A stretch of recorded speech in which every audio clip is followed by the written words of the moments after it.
Pozdrav svima, dobrodošli na kanal Kuhaj Peci u moju malu kuhinju i danas pripremamo jedan vrlo jednostavan kolač, jako sočan i ne treba vam uopšte puno sastojaka, uglavnom imate sastojke u kući. Idemo baciti pogled šta nam to treba da bi napravili ovaj predivni kolač sa makom za mnom. Kao što vidite, to je to što nam treba, znači od sastojaka, vrlo jednostavno, uglavnom mjere na čaše.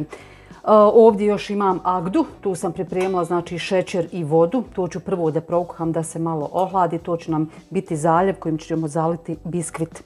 Ovdje imam znači puter i čokoladu, dodat ću još samo malo ulja kasnije da rastopim tu čokoladu kojom ću preliti kolač. A između čokolade i biskvita ide džem. Ovo je moj domaći džem od šljiva, onaj koji smo pravili, vidjeli ste već, znači imali ste priliku da pogledate video. Fantastičan je, nije stvarno što sam ja pravila, odličan je. Hajmo se mi baciti fino na posao. Krećemo sa jajima, treba vam jedna malo dublja zdjela. Znači ulupamo jaja i još da napomenem, sve sastojke ćete imati u opisu videa, dakle pisani dio recepta. Za one što imaju oko sokolova, da kažem da sam izvadila one dvije ljuskice od jajeta što su upali, ništa vi ne brinite. Sad u jaja dodajem šećer. To ćemo sve dobro da umutimo. Dodajemo ulje i odmah ćemo dodati i mlijeko. Sve ćemo to lagano da promiješamo. Sada suhi sastojci, dakle prvo ćemo dodati mak, prašak za pecivo i brašno. Jeste drugari, niko ne viče, stavljao Mira agdu da se kuha. Eno stavila sam da se kuha, ona će brzo probiti. Idemo i ovo začas malo promutiti. Malo ćemo namastiti tepsiju za pečenje. Sada tijesto izlijemo u tepsiju. Rernu sam već uključila da se dobro zagrije.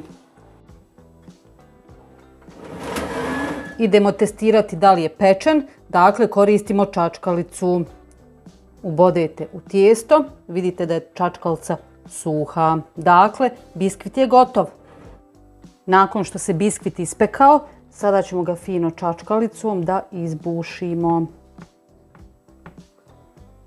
Potom ćemo da ga zalijemo sa agdom koju smo pripremili ranije, koja je stigla evo i da se ohladi.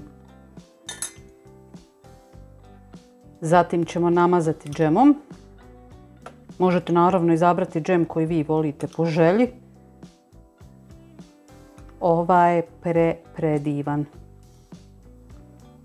Kolač ostavimo sa strane. Idemo sada pripremiti čokoladni preljev. Dakle, u puter ću dodati jednu kašiku ulja. Idemo to fino rastopiti. Naravno na kraju dodati čokoladu i fino lagano otopiti. Nemojte da vam čokolada izgori.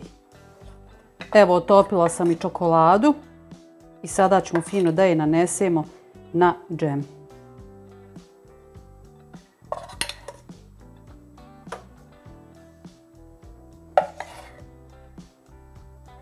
Lagano razmažite i ostavite da se kolač dobro ohladi. Eto, vidjeli ste, vrlo jednostavno za pripremiti, jako ukusno.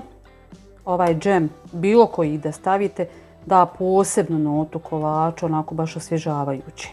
Eto, nadam se da vam se ideja sviđa. Lajkajte, prijavite se na moj kanal ukoliko to niste, pa se gledamo opet.